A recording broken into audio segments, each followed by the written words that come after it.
All right, it's Jeff Mayhew. It's John Beatty. It's Politics and Parenting, where we talk about politics, but we talk about it differently. John, how are you doing today?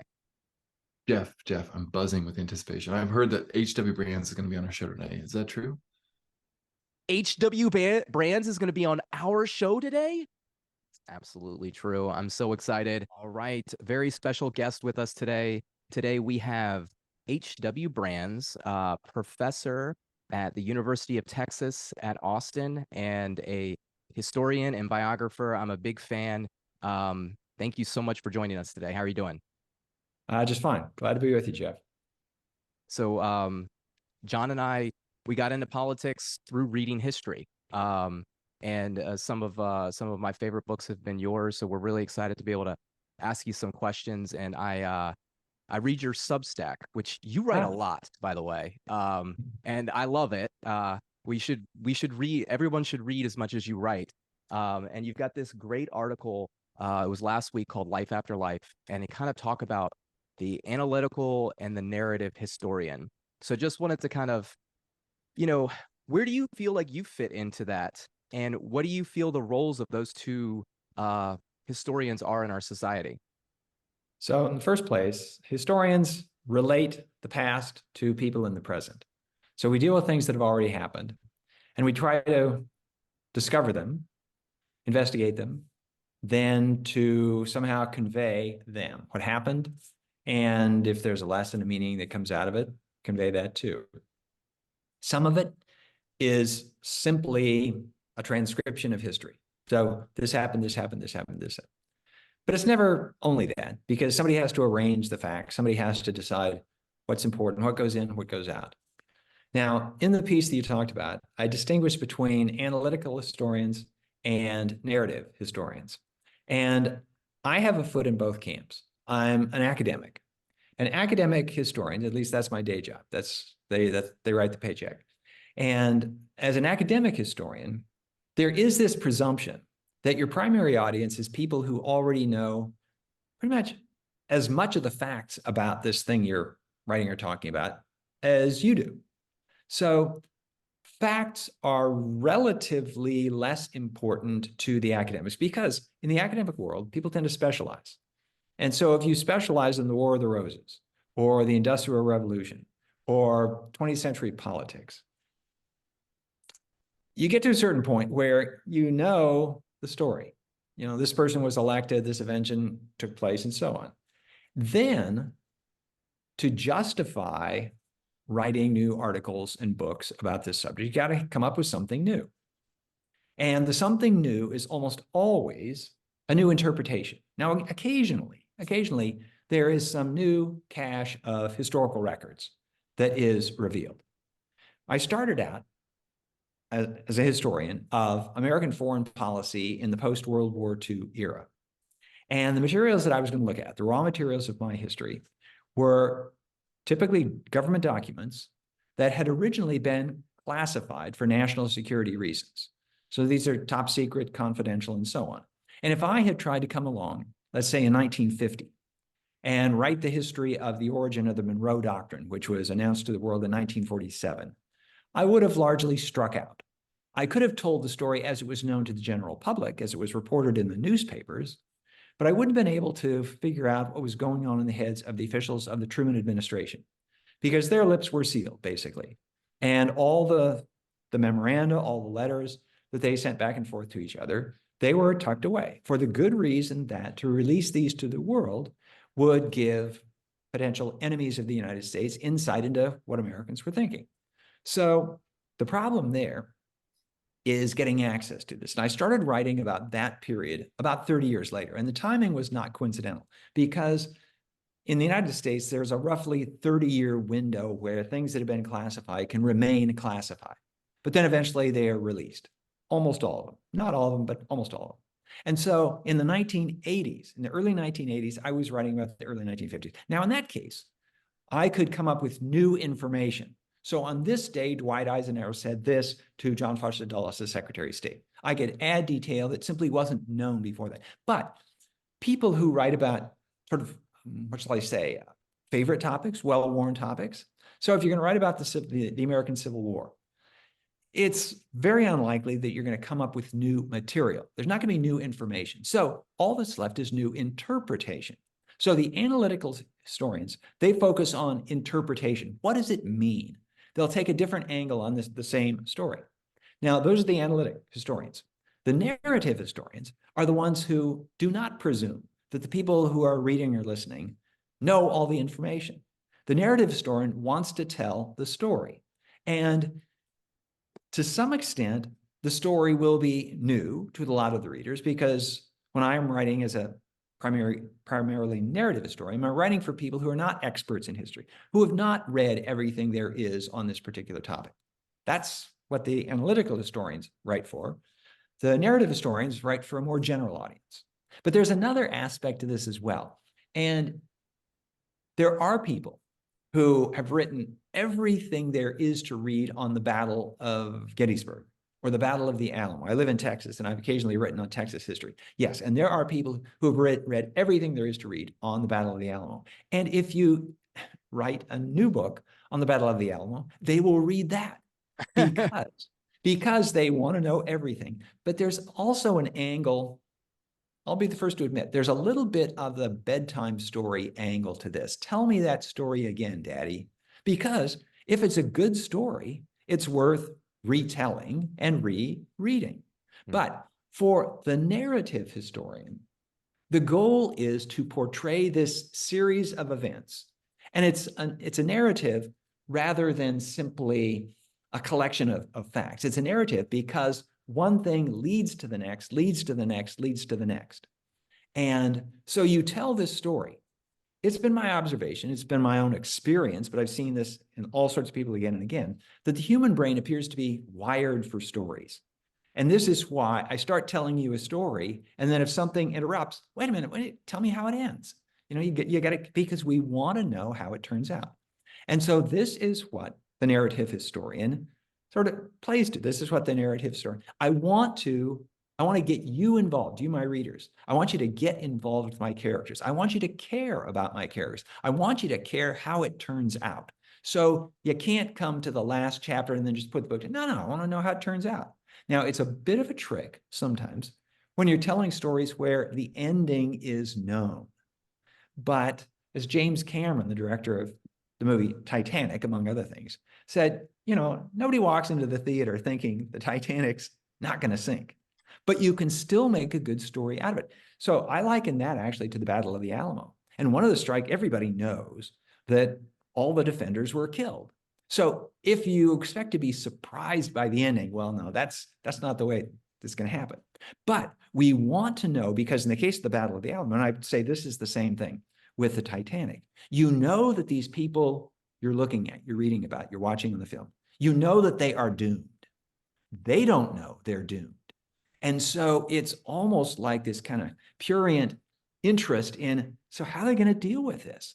And when I wrote about the Alamo, I often thought that the thing that makes the Alamo such a compelling story is that we all know we're going to die. We just don't know the circumstances of our death. And a lot of us, I think, are sort of curious, if not worried and fretful. How am I going to face death? Am I going to face death bravely? Am I going to dissolve into tears? Am I going to fall apart? Well, we have a chance to observe these people in the Alamo, and how did they do it? And theirs is a kind of uplifting story of sort of human courage. They lose, they all get killed, but they seem to have met their fate bravely. Anyway, so the narrative historian emphasizes the story. The analytical historian emphasizes the lesson, the moral, the interpretation. I'll add one thing about this. The analytical historians, they have one foot in the camp of the social scientists. These are sociologists, psychologists, economists, people who are trying to adapt to the models of the framework of science. So they'll come up with a model, a theory, a hypothesis, and they'll test it. And so the sociologist, or even the political scientist, the social scientist as historian, the analytical historian, who is looking at the French Revolution, is thinking of the French Revolution as one data point in a theory of revolutions. Now, the narrative historian might be willing to know that there is a theory of revolutions, or there are models of revolutions, but the narrative historian wants really just to get the French Revolution right. And if it carries over to other revolutions, that's fine. But it's this story that I'm going to emphasize. That is I think about this a lot because the way that I was taught history in school versus the way that I learned history after school. I felt like I was kind of taught history in that analytical cachet of like a collection of facts. It was kind of taught at me randomly in different sections as you kind of progress through grade school and middle school and high school. And then as I became an adult and I started reading, I started reading the narrative. I particularly started with biographies, and I like you said, I think there's something wired in our brains that makes us love a good story. And my grandfather kind of taught this to me when I was a kid because we watched tons of history movies, the Alamo, Right. what was it? The Great War, All Quiet on the Western Front, Oh, yeah. stuff like that. And it's gripping. You know how it's going to end, but you want to know how like you said, you want to know how they're going to deal with it. And I think, for me, it's what kind of drug me in.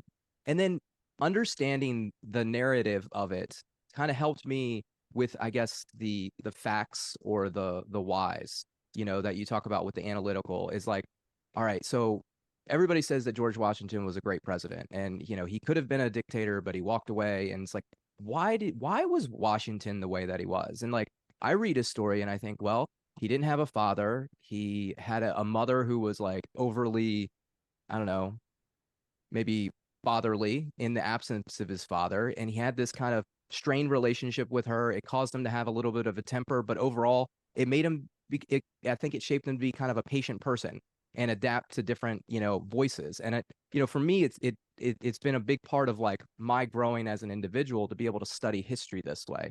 And I love that you have that perspective and, Well, so on that subject, I have, over the years that I've been teaching and writing history, I've sort of asked myself, what is it that history is? What are we trying to do here?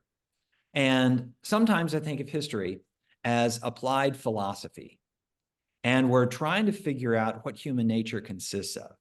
Is there a human nature? Does it change over time? Is my human nature the same as your human nature? So that's one way of looking at it. Another way of thinking about it, and here's where I think of sort of the value of history, is that it expands the number of people that we get to know.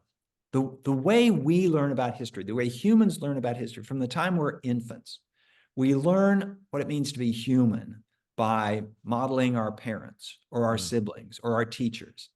And the older we get, the more we have other models. So if you're a kid, maybe a fireman is your hero, or a baseball player, or a pop star, or whatever it might be, your teacher maybe. And so as you get older, you increase the inventory of people that you know well enough to form opinions about, and perhaps draw lessons from them. So if you liked the patience of George Washington under distress, okay, well, maybe I can learn something from that and learn to be patient when I'm stressed.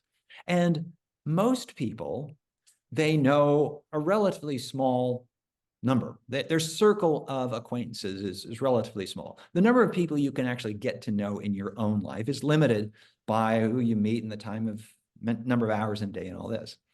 But what history does is it allows you to meet and get to know people who lived long ago, people that you otherwise would not have any connection to. And so it allows us to expand our understanding of what it means to be human. And it's often tempting, it's a common failing of every generation to think that the world was created anew when they came on the scene. And okay, so what does Thomas Jefferson have to say to me? What can I learn from Moses, whoever it might be? And the answer is, well, take a look, because they dealt with challenges like yours. When I teach, and I do this in my writing a lot as well, I try to introduce the characters to my readers and my students in as concrete a way as possible. And so I choose my characters among those people who have left enough of a record, typically in their diaries, their letters, their memos, so that they can speak for themselves. I got hooked on history by reading old letters, reading diaries of explorers, reading journals of discovery. And I thought, this is really cool because it was as though I was there. I didn't get this filtered through a historian. Now, at the time, I didn't know this distinction that historians make between primary sources and secondary sources. But the primary sources is the person who was writing this, who took this down, was there, was a participant, was an eyewitness. And that really gripped me because then I really got to know these people. I read the diaries of David Douglas. David Douglas was an English botanist who walked across Canada in the early 19th century and wrote down everything that he saw. And I thought, this is fantastic. And so as I write, I focus on individuals. I have a hard time playing the social historian. Social historians deal with sort of large movements, large groups of people. And that's great because there's a certain power in writing about the Industrial Revolution is the Industrial Revolution. But it gives the layperson, the ordinary person who's not already interested in history, few hooks to really hang on to because we identify with people. And so I wrote sort of about the Industrial Revolution in America in a book called American Colossus. And there it is. Okay. And so I tell the story through lives of people. Some of them are people you will have heard of, John D. Rockefeller. Others are people you had never heard of, bosses in Chicago and miners in Montana and people like this.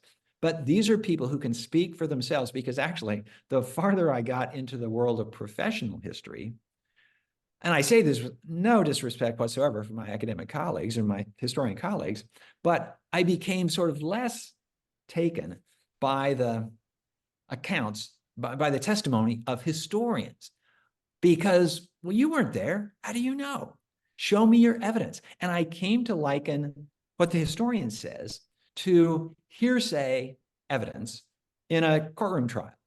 And, you know, the opposing attorney says, "Object, Your Honor, hearsay, hearsay." And hearsay evidence is usually not admitted because you need to get it from the eyewitness himself or herself. And so as much as possible, I try to tell it through the words of the people who are actually there. That's what hooked me on it. And I've had a number of readers say, yeah, boy, you know, that's what I like about it because I really, in my most recent book, I focus on Alexander Hamilton and Thomas Jefferson and John Adams and James Madison. And so my readers get to know these figures. Yeah, so just like Jeff, like I became to know American history through a lot of reading and stuff, but I had the same feeling as Jeff. Like, I don't think I learned American history in school. Like, you learn about the Civil War, you learn about facts. Like, took a European history class, you learn facts about Europe, but it is so disparate. Like, it's one particular area, you're just learning the facts. You do get a kind of a gloss from the teacher or from the author and stuff, but I have found that what has really helped me and we talk about politics in the show, like the political story of America is how, as much as we like to think we're different now, like we're very similar to the beginning, and you listen to the same stories over and over again as it gets repeated generation after generation. And I think, like you said, history is sort of our link to the humans of the past, and it is missing a lot in current society. Like, do you think there's sort of a way that you can get more people interested in history other than giving them American Colossus and hoping they read it for Christmas? Or well, of course, I wish that everybody got copies of my books in their stockings, but I'll tell you the way I do it, the way I approach this, because I do think this is important. I think that we as individuals benefit from knowing more history. I think we as a republic benefit from knowing more history. This is not so important if you live under a dictatorship, because what individuals think there doesn't have a real effect. But we're the ones who indirectly, but nonetheless ultimately make the decisions about this country by the people we choose, and we elect or we don't elect or we re-elect and all that stuff. So I think there is this collective value in it. And the way I try to get people engaged is to write books that will hook the people who don't think they're interested in history. Every semester at the University of Texas, where I teach, I make a point of teaching a large introductory course in American history. It starts in the fall. with the pre-colonial period, and it ends in the spring with as close to the present as we can responsibly get. And most of the students, the vast majority of the students, are not going to be history majors. This is, in effect, a required course for all undergraduates at the University of Texas. In fact, every undergraduate in the state of Texas, public university, has to take 2 semesters of American history. So these are young people who didn't choose this because they're interested in history. They got to check this box so they can graduate. And what I do is I explain to them that come into my class, sit down, don't take notes. I don't let them bring in computers. I don't let them take notes. I say, I want your undivided attention. And I'm going to tell you stories. And I tell them stories. And the stories, the ones I choose, are the ones that I think will be most relatable.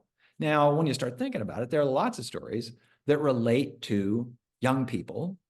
My students are 18 to 21. And so I asked them, if you had been living in Texas, I teach in Texas, if you had been living in Texas in 1861 and your state decided to secede, would you have volunteered to join the Confederate Army? And then, okay, yeah, some would, some not. And I said, well, some did, but they needed more, so they drafted people. Would you have dodged the draft? Would have made any difference if troops of the United States, troops of the North, which you now consider to be an independent country, invaded Texas? Would that spur you to take action? Sometimes I use specific people. So during the Revolutionary War, the British government offered freedom to slaves of rebel masters. And so George Washington's slaves, they were told by Lord Dunmore, who was the colonial governor of Virginia, if you abandon George Washington and come over and join the British Army, we will give you your freedom.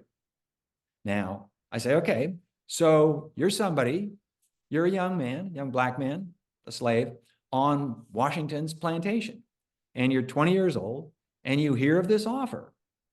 What do? Do you accept the offer? Well, what would make you accept the offer? What would make you say, oh, I don't know. If you join the British Army, you might get killed. Okay. And can you trust the British that they'll follow through on this offer? What happens if the British lose the war? Then do they? But anyway, the whole idea is to put students in the place of people who had to make decisions in the past. And I explain that we have imperfect information. We cannot know everything that was in their heads. But the point is to make a connection between my students, young people today, with young people at other times in history, and to show that everybody is confronted with decisions. And their decision might be, okay, do I major in economics or history? And somebody else's decision might be, do I go west to hunt for gold in California, or do I stay on the farm in Pennsylvania? But the point is to make these people in the past real to students today. And they can admire those people in the past if they want. They don't have to. They can think that they're villainous. But the point is to get them to know these people, to enlarge their circle of acquaintances so that they will know more about this experience of being human. Because once again, the longer I do this, the more I think this really is, history is a branch of applied philosophy. And we want to know, what does it mean to be human? And what do humans do? What makes a good life? What is happiness? And how do we know what we know? And all this other stuff. Yeah, so I love a lot of what you said in there. Go back to, how important history is in a republic. That's something that John and I talk about a lot on the show. There's a lot of talk about democracy in the world. And John and I are like, well, let's not forget, we're a republic. And having a virtuous republic, I think, is important. And it kind of transitions into this other article I wanted to talk to you about that you wrote. Excuse me. Way back in 2003, okay? And I read this today, and it was like, I text John, and I was like, this is like, I don't know, it was energizing for me, because clearly you've read, but also written a whole narrative of American history in your books. And I've kind of read it myself, and I'm on this mission, and I'm trying to figure out, like, am I seeing things correctly? Am I getting all of the points that I should get? And the way that you kind of broke down in this article, it kind of is like, okay, I'm tracking something correctly. And you talk about what would our founders think of today, and like you were like they were kind of radicals in a way, but I think they would be disappointed, and I think you said this to a degree, is they'd be disappointed that we didn't keep up the solving the problems. And so my question is, sorry, little thing, hold on.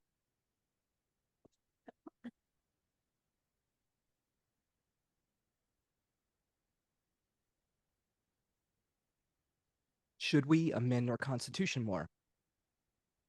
Should we amend our Constitution more? I think the answer is yes.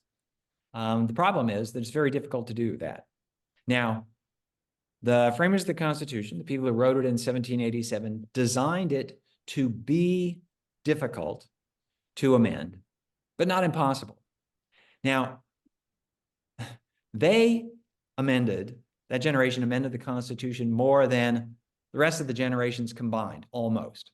So there were 12 amendments to the Constitution within the first 15 years. And we've only added 15 in the 200 years after that. And 2 of those amendments dealing with prohibition canceled each other out. So they were indeed radicals. These are people who launched a revolution to overturn the government that they had grown up with, the government they had inherited. They created a new country. You know, on the spectrum of support for change, there are conservatives who don't want to change anything. And then there are moderates who want to maybe reform a little bit. We'll call them progressives who want to reform more, and then keep moving to the left. And you get to the radicals who want to change nearly everything. But then there are revolutionaries who blow up the system and start over again. And these are the people we're talking about. These are the ones who were the revolutionaries who blew up the old system, and then they had to create this new system. Now, something weird, something strange happens over time, that even revolutionaries get adopted, perhaps co-opted, by conservatives. And so it's tempting to think of George Washington as a conservative, and James Madison as a conservative, Alexander Hamilton as a conservative. Alexander Hamilton's a good example of one who really has been embraced by conservatives in America. But Alexander Hamilton, first of all, was a raving revolutionary. He was on the front lines at the Battle of Yorktown to overthrow the British. And then this is just kind of a reminder that the labels change over time. He was an advocate of a much stronger government than existed at the time. Moreover, a government that was centered in the national capital and not in the states. And these are 2 aspects of government that conservatives have long decided, well, we don't want this at all. We want a smaller government, and we look to the states rather than the central government. If government, there must be. But of course, everybody wants to attach to the heroes of the past, the ones who fought this war and won the war, and will take them over. I often speak to groups like the Daughters of the American Revolution. Now, the Daughters of the American Revolution, I hesitate to stereotype, but I think it's not unfair to say that in their politics, they tend to lean kind of conservative. And I've spoken to them about this, and they take it in good humor. And they say, yeah, okay, we're pretty conservative. And I point out that, you are professing to be fans of the American Revolution. But if you'd been alive at the time of the American Revolution, you wouldn't have been revolutionaries. You would have been loyalists. You were the ones, because people who have a big stake in the status quo, they usually want to preserve the status quo. Now, the surprising thing is when you get somebody like George Washington. George Washington was really well fixed in the status quo. Nonetheless, he challenged the status quo and risked everything that he had. Benjamin Franklin was the same way. And so these are people whom we can admire for their boldness. But then there's this temptation, once you say, okay, these are the good guys, these are the bad guys, then there's a temptation. I happen to think it's a rather juvenile temptation, but it crops up again and again, to think that the people on the side of the good guys, all they do is good stuff. And it's not just, on balance, they're good. Everything they did was good. So if you learn something that's a little bit disappointing about them, then, oh my gosh, we got to take down their statue and start over again. And so this article that we referred to, I point out that the people who wrote people who fought the revolution, overturned the British connection to America, wrote one constitution, the Articles of Confederation. That didn't work. So they overthrew that, tried another one, the Federal Constitution, 1787. They believed that if your government isn't working, you fix it. You don't just sit there and complain. You do something, you fix it. In the case of James Madison and Alexander Hamilton, the architects of the Constitution, the ones who really orchestrated the overthrow of the government of the United States. The government of the United States in those days consisted of the Articles of Confederation. And under false pretenses, they said that they were simply going to propose amendments to the Articles. But this sounded pretty innocuous because you had to get unanimous votes of all of the states in order to adopt amendments. And so any one state could say, if we don't like it, nothing lost. But they brought people to Philadelphia to this Constitutional Convention. They brought them in, they closed the doors and said, well, we're just kidding. We're not just going to amend the Constitution. We're going to write a new Constitution all over again. And then we're going to spring this on the American people. And so they did this. They had to do it behind closed doors because if word got out of what they were doing, they never would have been allowed to finish it. The states would all have, or many of the states would have pulled back their delegates and say, wait a minute, we don't want to have any part of this. But this is what they did. But the point is that they believed in self-government. Don't be governed by institutions you inherited from last generation or 3 generations ago. Do it yourself. If there are things that don't work, fix it. And so but they underestimated, in part because they were starting de novo, all, from the ground up new. They didn't reckon sufficiently with the inertia that afflicts governments once institutions come into existence. So when an institution doesn't exist, then there's nobody who will come to its defense, because if it doesn't exist, you're not going to defend it. But as soon as an institution is developed, then people develop an interest, certain people develop an interest in maintaining it. So nobody had an attachment to the American Senate. Nobody had an attachment to the American Electoral College before the Electoral College existed. But once the Electoral College existed, then certain groups, certain states, certain people realized, oh, I've got an interest in maintaining this, even if the values they gave rise to it changed over time. So in this article that I wrote, I proposed, well, so what would happen if Benjamin Franklin, James Madison, if these people came back today? How would they look on us and on the world of American politics? Say, well, on the one hand, they would probably be somewhat pleased that their handiwork had stood this test of time. But I think they would have been astonished, and I think they would have been appalled, actually, that we're still being governed by this thing that was written more than 200 years ago. You really, come on, you have no imagination. Certainly the circumstances of your life in the 21st century are not the same as circumstances in the late 18th century.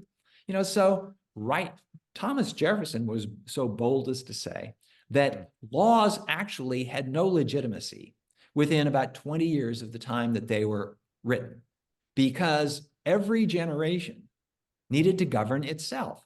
And self-government really meant you govern yourselves. Don't be governed by your parents or your grandparents. Just adapt, change the laws as necessary. And it turns out that putting sunset clauses on laws leads to a lot of kind of extra work, and you're having to refight battles. But at least it would give each generation a whack at it. But we don't do this, in part because these institutions develop this certain kind of solidity and inertia, but also because there's this temptation to make heroes out of the people in the past. And so the title of the article you were mentioning was Radical Chic. And Founder Chic. I'm sorry? Founders Chic. Founder Chic. Founder Chic. Yeah, that's what it was. So it was a takeoff on Tom Wolfe's Radical Chic. So Founder Chic. And it was basically say, we have sort of fallen under the spell of these founders and think as though, boy, they were so much smarter than we are. They were so much more virtuous. They were so bolder than we are. And we simply can't match up. And so we shouldn't even try to mess with their handiwork. And I think they would have been quite astonished and disappointed at that. Well, can I ask two questions? So the first one is, did they really overthrow everything? Because like Jeff and I live in Virginia, and we have the Virginia House of Delegates, which is sort of the was preceded by the House of Burgesses, so like the oldest living legislative body in the United States. So like there is a lot of history in that sense. So they didn't throw everything away in one sense. Like they still No, have not at all. What they overthrew was the national government. Sure. In the same way, in fact, in the same way that the Confederate States, the 11 Confederate States, tried to overthrow the national government in their day and create a new one in its place. The difference is that we'll call them the revolutionaries of 1787, they succeeded. Because now they succeeded, they didn't force it upon anybody, they gave everybody a vote. And so this was what they told themselves to basically to justify what they were doing, because they acknowledged, they knew, they didn't say it openly, but they knew that they were doing something they had not been authorized to do. But the truth would be, the justification would come if this were in fact adopted by a vote of the people. And it was, and so then all was forgiven. But yeah, but they did. And this leads to sort of the situation that we've inherited ever since, because you mentioned the government of Virginia didn't change by virtue of these events of 1787. And that was kind of the problem, because they wanted a stronger central government, but they lived in a world of 13 sovereign state governments. So what can they do with that? In fact, at the Constitutional Convention, James Madison, especially Alexander Hamilton, talked about simply dissolving the state governments and making the national government the only real government in the country. Now, the states would remain as sort of administrative subunits, the way counties are in states today. The counties don't have any sovereignty, but okay, we collect taxes county by county. And so that would have done the same way. But they couldn't do it. They knew that they could never get it passed. They knew that they had to get it through the states. And we Americans have been sort of fighting battles between states and the federal government ever since. We've had one huge battle, the Civil War. That's a debate that leads to the deaths of 700,000 people. For the rest of the time, it leads just to a lot of bickering, a lot of gridlock, a lot of probably duplication of effort. And this is one where I do think about this. We have states within this federal government because the states existed before the federal government did, and they didn't go away. If we did not have this federal system, this two-tiered system today, if Madison and his gang could come back today, call people to Philadelphia and say, okay, we're going to tear it up and start over again, would they create a government that had states and a national government? Because the American model has not been widely adopted in other countries because of this continuing problem. There's always going to be this tension. And the tension can be over, can you secede from the Union? We seem to have resolved that one. But so how should we fund education? Who makes the rules about COVID vaccinations and lockdowns and things like this? I live in Texas, and the Texas state government, the governor of Texas, are basically presuming to weigh in on immigration policy. And they're not supposed to do that under the Constitution. That's something that's reserved to the feds, but this is something you fight about. You hope that the fighting takes place in court and people then abide by the rulings of the court. But there was that time in the 1860s where that didn't work, and we had to take it to the battlefield. Well, that leads my second thought of this. Like, yes, we have the existing system, but we also, if Madison and Franklin came back, like they would look at our current federal system and how it's all running with the executive and kind of the whole federal bureaucracy, if you will. And they would say, well, this is a very different country than what we had anticipated. So in a certain sense, the country has changed. It just maybe hasn't changed on paper with the Constitution. It's changed more in sort of the traditions and norms that we have day to day. Would you agree with that? Yeah, so there's a really striking aspect there. It is a remarkable thing that we still live under a constitution that was adopted in 1789, written in 1787, adopted in 1789. The United States was a country of just a few million people at that time. We are a country now of 1/3 of a billion people, and the scale is immensely different. There were 13 states in those days, there are 50 states now. He spread clear across a continent. And people have come to expect a great deal more from government than they did then. In Hamilton's day, Madison, and the day of the founders, there was a debate. There were continuing squabbles between those who wanted more government and those who wanted less government. We still have those same arguments, but the arguments today start from a different baseline. So in 1789, there was the federal government in 1789 touched individual lives almost not at all. People could live almost their entire lives and never even know there was a federal government, except when they voted for president, except they actually voted for electors, and they knew the electors by name, and they knew the elector was going to make the decision. If they received a letter, okay, that there was this national postal system, but that was about it. And so people lived their lives under state governments.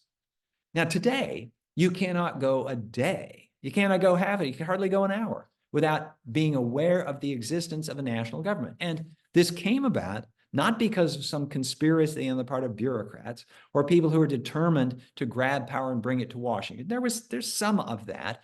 But the thing is that Americans over time have changed their expectations. Before the Great Depression of the 1930s, the concept that the federal government ought to guarantee that people, when they get old, won't die penniless. Well, okay, but along came, that would have seemed utterly beyond imagination. Nobody wanted the federal government to do that. But then comes the Great Depression, and a lot of old folks are dying penniless because banks collapsed and took their life savings. And so Social Security was created. It was quite controversial in the 1930s, but it has become a pillar, a bulwark of everybody's expectations regarding their later years. In the 1960s, the idea that government ought to run a medical system for the elderly and make sure that old folks had medical care, that was quite controversial. The debate over Medicare was a knockdown, drag out sort of thing. Again, people wanted it, they got it, and now 50 years hence, everybody expects Medicare. And the only question is, should we expand it further? So Alexander Hamilton wanted a bigger government than existed in the early 1790s when he was Secretary of the Treasury.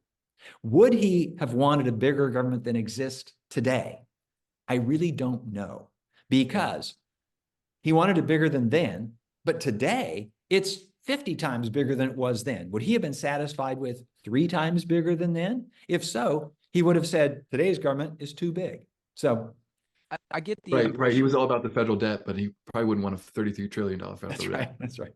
I kind of get the feeling with Hamilton that he would be okay with anything as long as it was his idea and he was in control of it.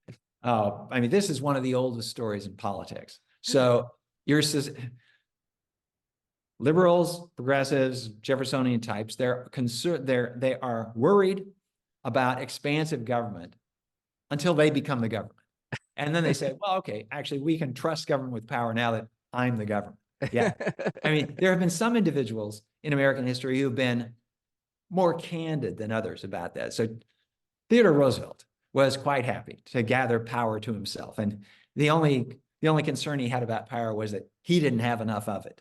But most presidents, most people have been a little bit more circumspect about that. But others maybe have just been less candid. So that's interesting about Teddy Roosevelt. If maybe I'm remembering this incorrectly, but wasn't he like, he was not a fan of Thomas Jefferson? Like No. yeah.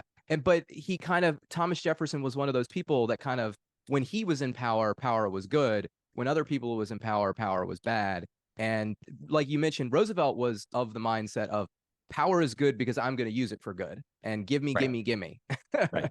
Yeah. So, I mean, Jefferson's a really good example of this, because as long as Jefferson was in opposition, not in power, he said that federal power ought to be circumscribed. And that if it's not explicitly in the Constitution that you have this power, then you don't, if you're a federal office holder, if you're president. But then he becomes president, and Napoleon offers to sell him Louisiana. And he's torn, because philosophically, he can't say yes, because there's no clause in the Constitution that says the government can acquire new territory. And there's nothing certainly that says that the president can do this. But he thought, okay, well, we can always try to pass an amendment to the Constitution. But he knew that the Federalists, the opposition party, would use this to extort something else out of him. He also knew that Napoleon was a rather mercurial individual who might very well change his mind in the 9 months it took to amend the US Constitution. So he basically banked on the fact that everybody would acknowledge that this was too good a deal to pass up, regardless of your constitutional scruples. So he went ahead and bought it. And it was probably the single greatest accomplishment of his presidency, but it always kind of rubbed him the wrong way. So do you think that that almost expansion of executive power for the Louisiana Purchase kind of ties together with Polk and Tyler really, bringing Texas into the fold, and Calhoun, and they're using the simple majority or to get it through and bring in that territory as well? Yeah. So one of the things that almost every president and a great majority of Americans quickly buy into is the idea that the country needs to expand. Now, part of this was due to the fact that the American economy, just as all economies in the world, with the partial exception by this time of Britain, were overwhelmingly agricultural economies. Second, the American population was growing rapidly. The American population was doubling every generation. And if you were farmers and you're growing in number, you need more land. Farmers need more land. I mean, land in those days was the equivalent of jobs in a modern economy. And presidents have felt obliged to make sure that there are more jobs. And every month, when the Department of Labor issues the jobs report, if it's a good one, presidents pat themselves on the back and say, okay, we're doing good for the American people. Because people need to make a living. And in the early days of farming, to make a living, you needed the land. And so with the population growing, the territory had to grow.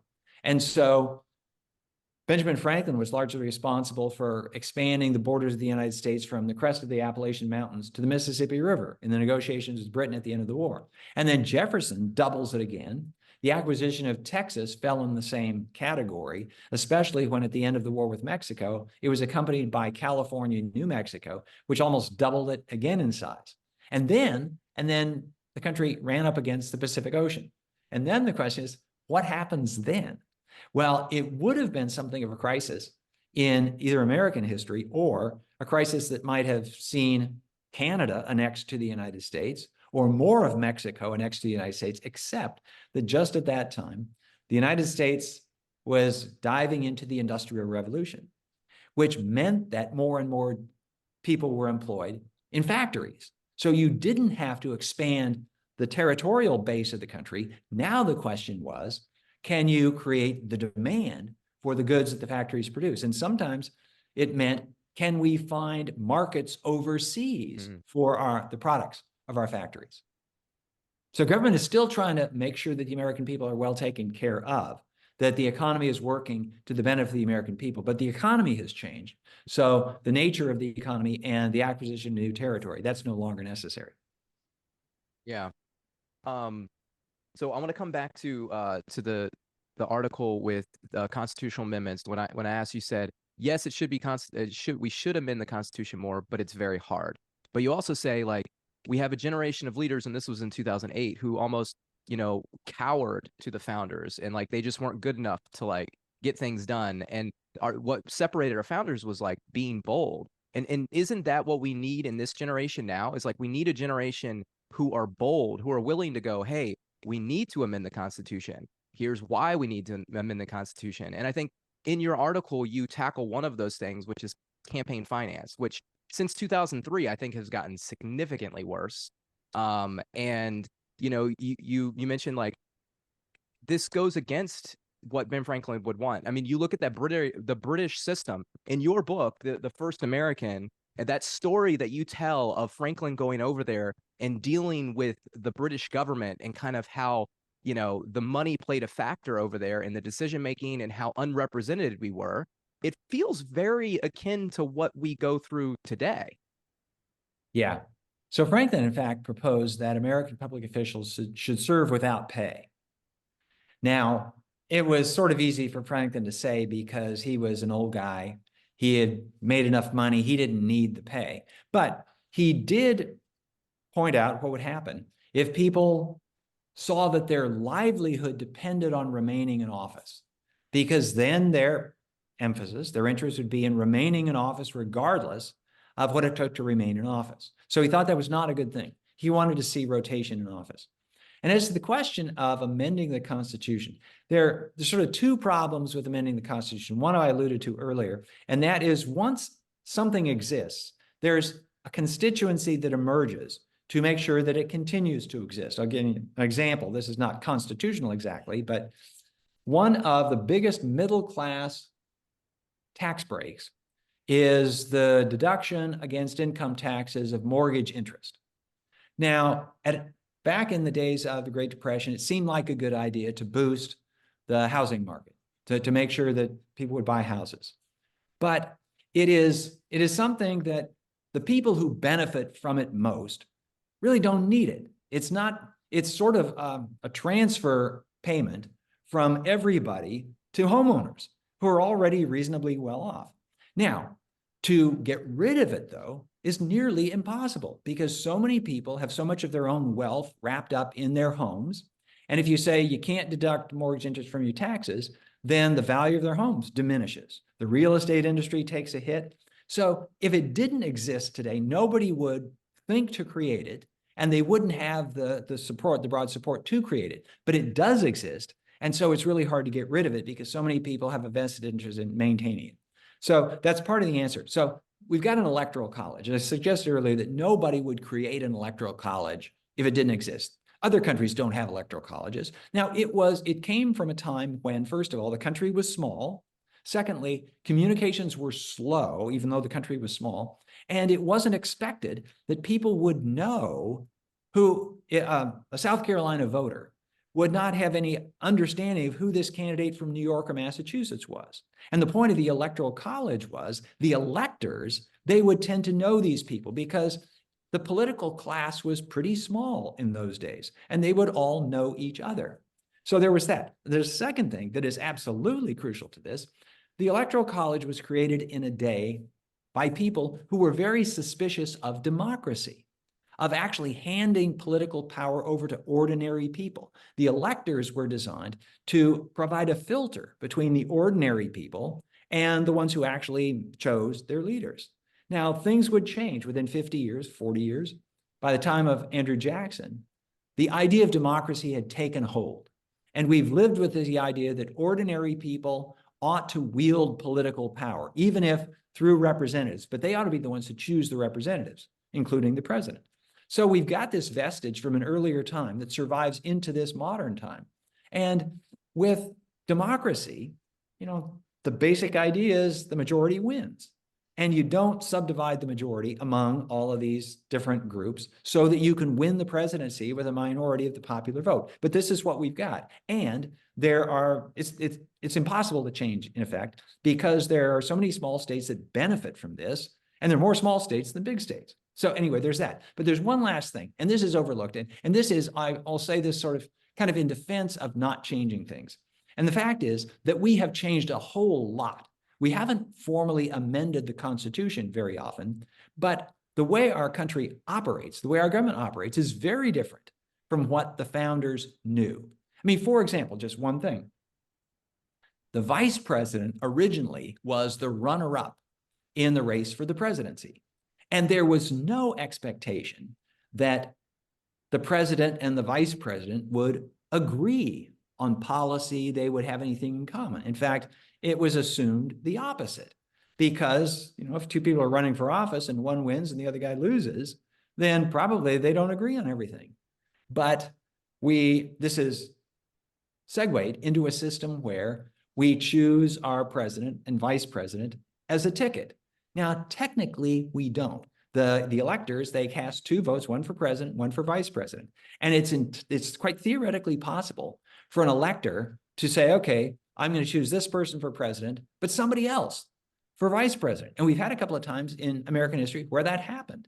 So John Calhoun, who was Andrew Jackson's bitter enemy, was also Andrew Jackson's vice president. because people who were willing to vote for Jackson for president, they also liked Calhoun for vice president. And so you get these situations where it just, I mean, Jackson on his deathbed said that if he could live life over again, he would shoot Henry Clay and hang John Calhoun. So Henry Clay's another part of the story. But on this subject, so we have this kind of silent constitution, or the unwritten constitution. There's nothing in the Constitution about a Speaker of the House or what the Speaker of the House is supposed to do. There's nothing in the Constitution about debt limits. There's nothing in the Constitution about political parties. In fact, the framers of the Constitution did not like political parties. They wished the country would be spared political parties. And one of the reasons they had the Electoral College was it was sort of a way to recruit candidates and filter the candidates. Now we have other ways of filtering the candidates. So for a long time, we've had national nominating conventions and primary elections and all this stuff. But that stuff has grown up sort of beside the Constitution. And one last thing here, I mentioned that at one time, Social Security as an idea, as a concept, was very controversial. It's no longer controversial. Medicare was very controversial. It's no longer controversial. So we always, at any given moment, if you take a snapshot of where the United States is at any given time, whether it's 1850 or 1965 or 2023, it looks like the country is in deadlock. It cannot resolve this problem. But that's a misleading snapshot. It's actually a movie we live in. And in the movie, the problems get resolved. And when they get resolved, they get replaced by new problems. And so if you had asked, is the country deadlocked in the 1930s? Oh yeah, we can't decide what to do about Social Security. Today we can't decide what to do about immigration. Now the reason we can't decide is that we're pretty evenly split on immigration. In the 1960s, we were pretty evenly split on Medicare and so on. So eventually when attitudes change, then the problems get resolved. We come up with new ones because fix this one, and there's always something else to argue about. So the situation is more hopeful than it often seems. We are in permanent gridlock, except that the subjects of gridlock change over time, and you can call that progress. Yeah, so this has been awesome. Before you get out of here tonight, I want to do some like lightning round questions with you real quick. Just as like a fan who reads a lot of history, just curious to like pick your brain on some things. Yeah. So real quick, who is your favorite president to study? Favorite president to study? I'm going to give you a trick answer, and it's Theodore Roosevelt. And this because Roosevelt was the most interesting guy. In fact, the presidency was the most boring part of his life. But nonetheless, he was an utterly fascinating character. That's awesome. What's your favorite time period to read? To read? Yeah. Oh boy, that really just depends on whatever I've got a good book I'm reading on. My favorite period to write about is the 19th century. Because at the beginning of the 19th century, in 1800, the United States was ancient by comparison with where we are today. By 1900, it's recognizably what we are today. So that period from 1800 to 19 is the period of the biggest change in American history. We are a capitalist democracy today. In 1800, we were neither capitalist nor democratic. In 1900, we were both. So how did we make that huge change during that century? That's the question. How many books do you read in a year? Oh, cover to cover, word for word. I really have no idea. And I don't read history books that way. I read history books because history is my job. So I read into history books and I get out of them what they want. When I'm not doing history, I read novels, I read poetry, I read lots of other stuff. And I don't keep track of how many. Well, that was my next question. When you're not doing history, what's your favorite subject to read, or what's your favorite thing to read? Usually novels of one sort or another. And the novels can vary from current day murder mysteries to, old standbys like Moll Flanders and Treasure Island.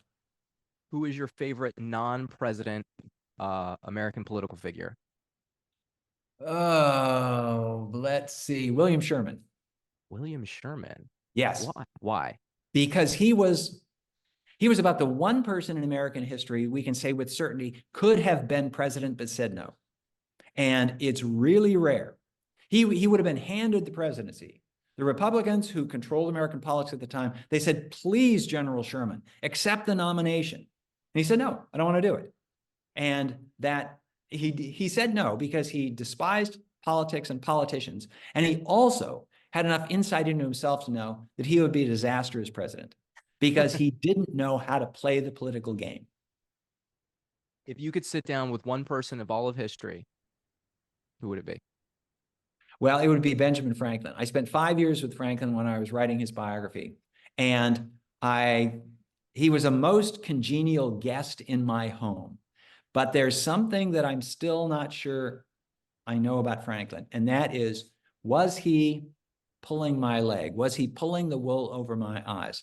Was he really as easy to get along with? Was he as congenial? Was he as just admirable a guy as he seemed to be? There were moments when there's evidence that he wasn't. He wouldn't reconcile with his son, who had taken the opposite side during the American Revolution.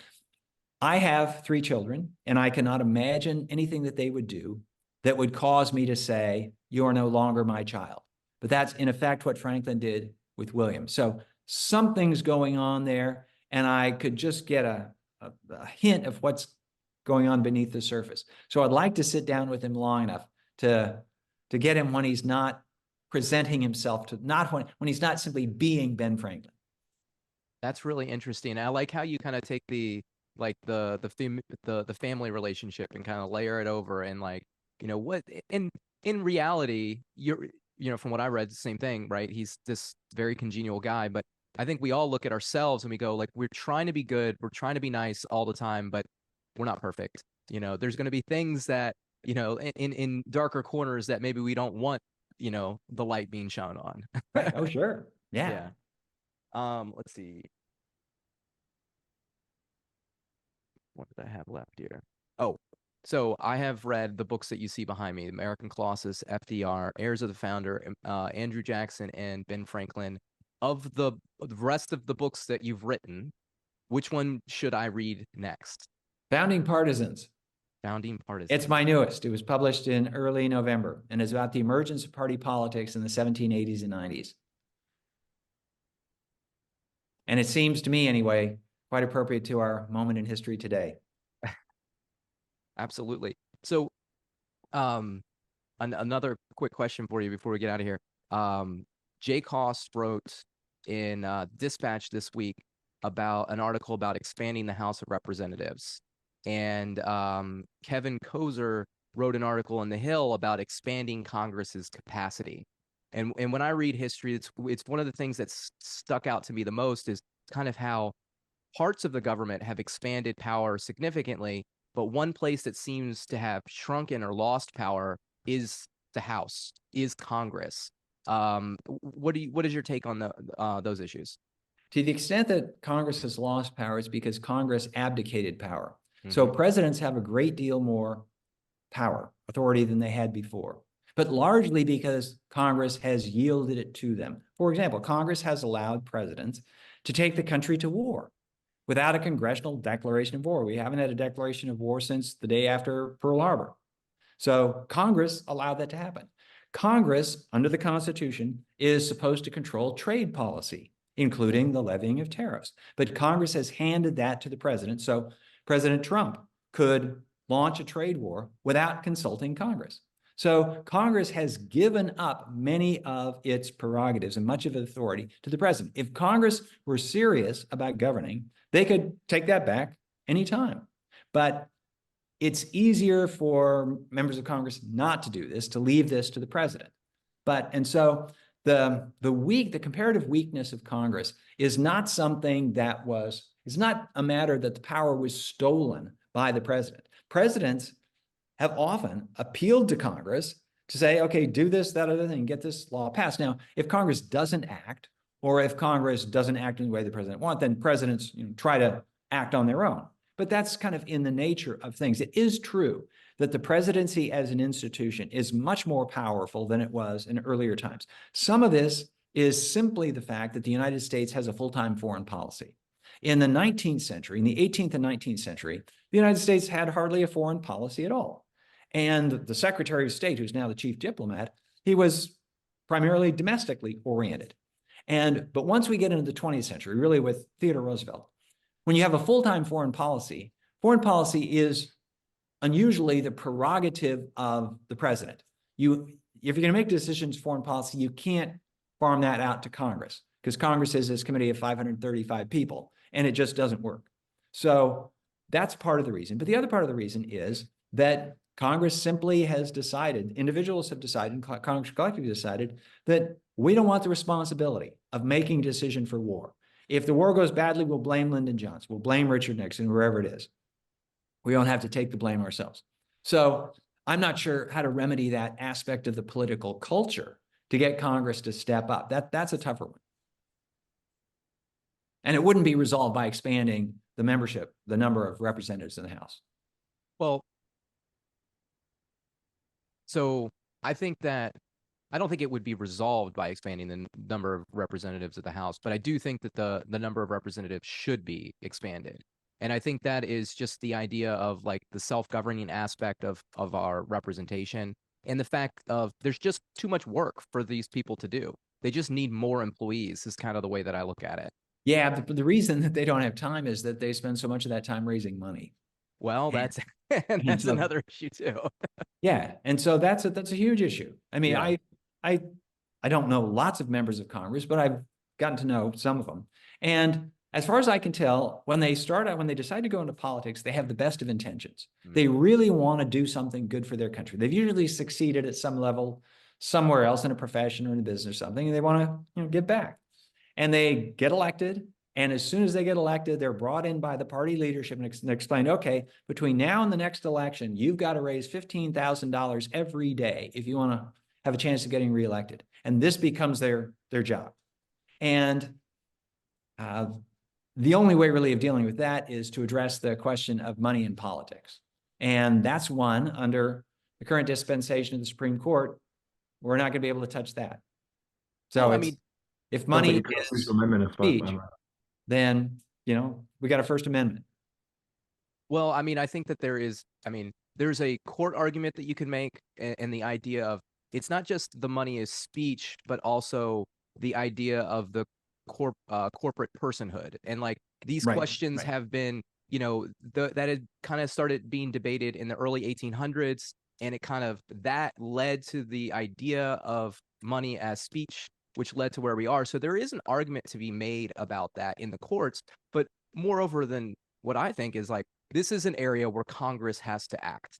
This is an area where, we should amend the Constitution. We should amend the Constitution for several different reasons, but campaign finance, maybe just my thought process behind it is instead of a strict campaign finance law, but a layered corporate system where you have federal and state corporations with different like rules and guidelines, and then a campaign finance system where those people can donate locally to where they're represented as opposed to across state lines and district lines and stuff like that, just to kind of funnel the money in the right location, make it a little bit more transparent. I don't know, just kind of spitballing, but as opposed to what we have now, which is just the wild, wild west. Yeah. The fundamental problem with that is that you're asking people to change a system that has benefited them and that will continue to benefit them, because once you're in, you have an advantage. So incumbents have a huge advantage over challengers, and they succeeded under the old system, so they have an incentive to preserve the old system. Now, if somehow you get people to say, okay, we're going to change the system, but the change won't take effect for 15 years. Then, okay, it's not going to harm you. You'll probably be out of politics by then. But it's a tough sell.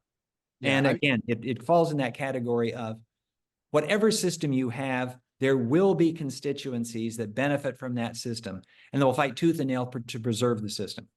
Yeah, Cost makes that same argument in his article about expanding the House. He says, the only people that you don't hear are the people that are most quiet on expanding the House are the actual members of the House. They won't talk about it. Sure.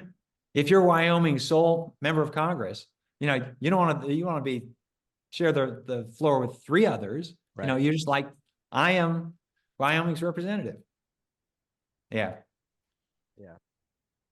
John, anything you want to get in here before we get out of here I had a tonight? bunch of questions, but Bill, you've answered them all. So I appreciate this conversation. I guess one question I thought was, is there a way to break through this? And you kind of hinted that you don't have an idea, or I don't know if you've got some theory or something you want to put forward, and we'll chew on it and bring it forward also to other people. Well, actually, as maybe I alluded to earlier, I'm not that big on theories. I want to get at the stories. I want to look at the individual series of events and see if I can make sense of that, and I'll leave theorizing to other people. No, but that's so true. Like there's so much of history where, you get stuck in facts. And so I was reading some kind of description of like a football game, and it's like a person throws a ball back and then 3 people run forward and 4 people run to the side, and it doesn't make any sense. But when you have the context of this is in a football game, you're like, oh, that's just a play that people are running. So I think like that's the beauty of history and the beauty of the story behind the America, behind humanity in general. And I appreciate authors that are able to think about that and bring it to everyone so that we can all become better people. Well, we certainly try. Yeah. Well, thank you so much for joining us today. Like I said, it was absolutely wonderful. Big joy for me. I'm a big fan. I told all my kids, they were like, I'm interviewing H.W. Brands today, and they're like, who? And I'm like, come on, when you get older, you're going to read his books. I promise you. Okay. Good to talk to you, Jeff. John, They're all take care. young, so they're going to go to UT Austin in a couple of years. All right. Excellent. Thank you. See ya. That was a wonderful interview. I felt at points like I was in class and I was just taking notes and I was just so happy. What did you think? Well, I was upset because I had a computer in front of me. He said none of his students have computers, so not quite the same, but it was great. Thank you so much to H.W. Brands for being on the show. I love the fact, like we always think about 330 million Americans, and he had, he just says it's a third of a billion, and I was like, oh, yes, it is. Yes, it is. And so that's one of the notes I've got from our talk. But it's good. Like I think the story of America is what has kind of propelled me, if you will, as you think about politics and you think about our parenting and what our children are going to be into. Like where are they going to be in the American play, if you will, the worldwide play. And it's just good to hear that there's historians out there that are also thinking the same way, where it isn't just the facts that there was a revolution in 1776, that there was a Declaration of Independence that said that all men are created equal, but it's this idea that we're all trying to improve our lives. And he made the point about that people were concerned about increasing the area of the country for jobs, and how much of our current politicians talk about jobs and stuff. And it's just like that's, from one sense, that's a fact. Like we talk about jobs now and then talk about jobs then, but it was it's a different context. And I think the narrative aspect is key for helping us parse apart that context.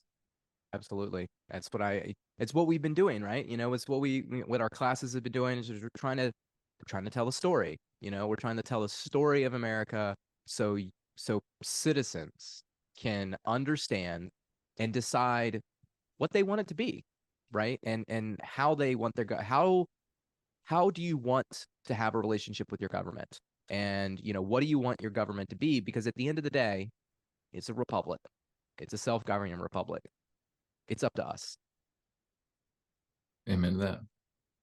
All right. Well, once again, thank you so much to H.W. Brands for being on the show. And as always, if you're out there listening, like, subscribe, and share. Peace and love.